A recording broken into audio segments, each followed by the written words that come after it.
Hi everyone, this is Ramesh. Welcome to Ramesh Maths Corner. So last class లో మనం data handling సంబంధించి competitive exams అయినటువంటి TET, DSC, NMMS, NTSC ఇలాంటి exams లో 10th class లోపున్న syllabus లో ఈ lesson కి సంబంధించి ఎలాంటి క్వశ్చన్స్ వస్తాయి, వాటిని మనం ఎలా సాల్వ్ చేయాలి అనేది చర్చించుకుంటూ ఉన్నాము. లాస్ట్ క్లాస్ లో కొన్ని ప్రాబ్లమ్స్ సాల్వ్ చేశాము. ఇప్పుడు కొన్ని ప్రాబ్లమ్స్ చూద్దాము. 4th ప్రాబ్లం చూడండి. x1, x2, x3 and so on xn are n values of x respectively such that sigma I equal to 1 to n xi minus 2 equal to 110 and sigma I to 1 xi minus 7 equal to minus 30. Then find the value of n అని అన్నాడు. ఇక్కడ 4 options ఇచ్చాడు. ఇక్కడ sigma అంటే meaning ఏంటి? మొత్తము అని, అంటే ఈ వాల్యూస్ యొక్క మొత్తము అని. సో ఇక్కడ మనము ఈ వాల్యూని ఒక ఈక్వేషన్ గా, ఈ వాల్యూని ఒక ఈక్వేషన్ గా కానీ రాసుకోగలిగితే సులభంగా ఆన్సర్ ట్రేస్ చేయొచ్చు. సో ఇక్కడ చూద్దాం ఒకసారి. ఈ వాల్యూస్ చూడండి. xi అంటే i ని 1 నుంచి n వరకు తీసుకోవాలి. x1 మైనస్ 2, సిగ్మా అంటే ప్లస్ కాబట్టి ప్లస్, అంటే ఆ వాల్యూస్ అన్నిటిని యాడ్ చేస్తాం కాబట్టి x2 రెండో వాల్యూలో నుంచి 2 తీసేసాము, ప్లస్ x3 ఈ వాల్యూలో నుంచి కూడా 2 సబ్ట్రాక్ట్ చేసాము, ప్లస్ అండ్ సో ఆన్ ఇలా n వాల్యూ వరకు తీసుకుంటాం కాబట్టి xn మైనస్ 2 ఈక్వల్ టు 110 అవుతుంది అని ఇచ్చాడు. సో ఇక్కడ బాగా గమనించండి. x1 plus x2 plus x3 plus xn వరకు ఒక వాల్యూ సపరేట్ గా రాసుకోవచ్చు.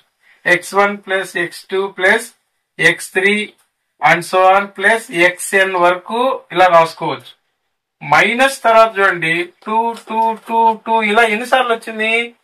n టైమ్స్ వచ్చింది కాబట్టి మైనస్ 2n ఈక్వల్ టు 110 అవుతుంది. మైనస్ 2n ని అవతల వైపు పంపించండి. x1 plus x2 plus x3 plus and so on plus xn ఈ వాల్యూ మనకు తెలియదు కాబట్టి దీన్ని 110 ప్లస్ 2n గా అనుకున్నాం. ఎందుకంటే అవతలకు పంపిస్తే ఇది ఈ వాల్యూతో సమానమైంది. ఈ వాల్యూని తీసుకెళ్లి సెకండ్ ఈక్వేషన్ లో గానీ మనం సబ్స్టిట్యూట్ చేస్తే n వాల్యూ ఈజీగా కనుక్కోవచ్చు. సో దీన్ని బట్టి, దీని ఆధారంగా ఇక్కడ సెకండ్ ఈక్వేషన్ అనేది ఏ విధంగా వస్తుంది? So x1 plus x2 plus x3 plus and so on plus xn minus 7n అవుద్ది. ఎందుకంటే ఇక్కడ మైనస్ 7 అనేది n టైమ్స్ వస్తుంది కాబట్టి మైనస్ 7 ఈక్వల్ టు మైనస్ 30 అవుతుంది.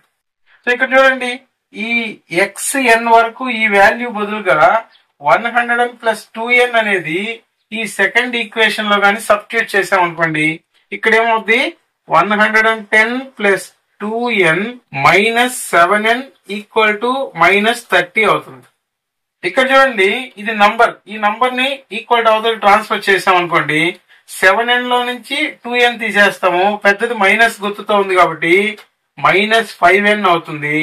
ఇక్కడ మైనస్ 30 ప్లస్ 110 ని ట్రాన్స్ఫర్ చేస్తే మైనస్ 110 అవుతుంది. అంటే ఇక్కడ మనకు మైనస్ 140 అవుతుంది. సో n వాల్యూ కావాలంటే ఇక్కడ మైనస్ 5 అనేది మల్టిప్లై చేస్తుంది, ట్రాన్స్ఫర్ చేస్తే డివిజన్ చేస్తుంది. సో ఇక్కడ మైనస్ 5 అవతల పోతే ప్లస్ 5 అనుకునేరు, తప్పు. ఇక్కడ ఉన్న వేరియబుల్ ని మనకు అది ఆ రెండింటి మధ్య ఉన్న రిలేషన్ ఏంటి? Minus 5 into n. ఇక్కడ మల్టిప్లై చేస్తుంది, ట్రాన్స్ఫర్ చేస్తే డివిజన్ చేస్తుంది. సో మైనస్ మైనస్ క్యాన్సిల్, 5 తో 5 2 జర్ 10 వరకు డివైడ్ అవుతుంది, 4 ఉంటుంది, పక్కన 0 40 కాబట్టి 5 8 జర్ 40. సో n వాల్యూ మనకి ఇక్కడ 28 అవుతుంది. సో ఇచ్చిన ఆప్షన్స్ లో 28 ఎక్కడుంటే దీన్ని కరెక్ట్ ఆన్సర్ గా తీసుకోవాలి. ఇలాంటి ప్రాబ్లమ్స్ ఇచ్చినప్పుడు ఇదేదో మనకు తెలియని ఈక్వేషన్ లా ఉందని కాస్త గాబరా పడతారు. కొద్దిగా దీన్ని గాని ఆలోచించగలిగితే ఇలా ఈక్వేషన్ రూపంలో తీసుకుంటే సులభంగా ఆన్సర్ చేయొచ్చు. నెక్స్ట్ 5th క్వశ్చన్ చూడండి. The average of 10 numbers is 31. Find the average of the numbers formed by multiplying each of them with 7. అంటే ఇక్కడ మనకు ఒక 10 నంబర్స్ యొక్క మీన్ యావరేజ్ వచ్చి 31 అని ఇచ్చాడు. అయితే ప్రతి నంబర్ ని, ఈ 10 నంబర్స్ ని ప్రతి నంబర్ ని 7 తో మల్టిప్లై చేస్తే అప్పుడు ఇక్కడ మనకి యావరేజ్ ఎంత వస్తుంది అని 4 ఆప్షన్స్ ఇచ్చాడు. సో ఇక్కడ మనకు మీరు గుర్తు పెట్టుకోవాల్సిన ఒక విషయం ఏంటి అని అంటే, ఫర్ ఎగ్జాంపుల్ 2, 3, 4 అనే 3 నంబర్లు ఉన్నాయనుకున్నాం. ఈ 3 నంబర్లకి చూడండి 2 ఒక 3 5, 5 ఒక 3 4 9 యాడ్ చేస్తే 9 3 నంబర్లు కాబట్టి 3 3ల 9, దీని యొక్క యావరేజ్ 3 వస్తుంది. ఒకవేళ ఈ నంబర్ ని మనము 2 7 తోనే మల్టిప్లై చేసామనుకో, 2 7 jar 14, 3 7 jar 21, 4 7 jar 28. ఇప్పుడు ఈ మూడింటిని యాడ్ చేయండి. 28 ప్లస్ 29 అంటే 49, 49 ప్లస్ 4 అంటే 53, ప్లస్ 10 అంటే 63. సో ఇక్కడ 63 వస్తుంది. బై 3 తోనే కదా డివైడ్ చేయాలి యావరేజ్ అంటే, 3 నంబర్స్ కాబట్టి. సో 3 తో 3 2 jar 6, 3 1 jar 3, 21 వస్తుంది అప్పుడు. అంటే ఇక్కడ చూడండి మనకు ఫస్ట్ వచ్చిన ఈ యావరేజ్ ని మనం 7 తో కానీ మల్టిప్లై చేస్తే చూడండి ఇది సమానం అయిపోద్ది. అంటే ప్రతి నంబర్ ని ఏ నంబర్ తో అయితే మనం మల్టిప్లై చేస్తామో అప్పుడు వచ్చే యావరేజ్ ఎలా ఉంటది అంటే, మొదటి యావరేజ్ ని కూడా అదే నంబర్ తో మల్టిప్లై చేస్తే వచ్చేస్తుంది. సో ఇచ్చినటువంటి ప్రాబ్లం లో 10 నంబర్ని 7తో మల్టిప్లై చేసినప్పుడు యావరేజ్ ఎంత వస్తుంది అని అడుగు. సో ఫస్ట్ వచ్చిన ఈ యావరేజ్ ని 7 తో మల్టిప్లై చేస్తే ఆన్సర్ వచ్చేస్తుంది సులభంగా. యాక్చువల్ గా ఎప్పుడు కూడా ఇలా ఒక యావరేజ్ ఇచ్చి కొన్ని నంబర్లకి దానికి ఒక నంబర్ ని ప్రతి నంబర్ కి ఒక నంబర్ ని యాడ్ చేసినప్పుడు యావరేజ్ ఎంత అవుతుంది అని అడిగినా, ఒక నంబర్ తో అన్ని నంబర్స్ ని మల్టిప్లై చేసినప్పుడు యావరేజ్ ఎంత అవుతుంది అని అడిగినా మొత్తం ఇలా ప్రాబ్లం చేయాల్సిన అవసరం లేదు. ఇచ్చినటువంటి యావరేజ్ ని అదే నంబర్ తో మల్టిప్లై చేసేస్తే ఆన్సర్ వస్తుంది, లేదా అదే నంబర్ తో యాడ్ చేస్తే ఆన్సర్ వస్తుంది. సో ఇక్కడ చూడండి 31 ని 7 తో మల్టిప్లై చేయాలి. 7 1 jar 7 7, 7 3 jar 21. సో 217 ఎక్కడుంటే ఇది కరెక్ట్ ఆన్సర్ అవుతుంది. నెక్స్ట్ 6th క్వశ్చన్ చూడండి. If an unbiased die is thrown once. మనకు డై అనేది 6 ఫేసెస్ కలిగి ఉంటుంది. మనం పాము నిచ్చిన ఆట ఆడతాం కదా, దాన్ని డై అంటాం. ఆ డైని ఒక్కసారి దొర్లిస్తే what is the probability of getting a perfect square numbers. మనకు అసలు ఒక డై అలా దొర్లిస్తే టోటల్ గా ఎన్ని వస్తాయి? 1 పడచ్చు, 2 పడచ్చు, 3 పడచ్చు, 4 5 6 పడచ్చు. అంటే టోటల్ గా పాసిబిలిటీస్ మనకు 6 ఉన్నాయి. 6 ఛాన్సెస్ అనేవి ఉంటాయి. ఇవి టోటల్ పాసిబిలిటీస్ 6 అనేది. అయితే 1 to 6 లోపు ఇక్కడ మనం అడిగిన నంబర్ ఏంటంటే పర్ఫెక్ట్ స్క్వేర్ నంబర్. 1 నుండి 6 లోపు మనకు పర్ఫెక్ట్ స్క్వేర్ నంబర్స్ ఏముంటాయి? సో ఇక్కడ మనకు 1 అనేది పర్ఫెక్ట్ స్క్వేర్ నంబరు, 4 అనేది కూడా పర్ఫెక్ట్ స్క్వేర్ నంబరు.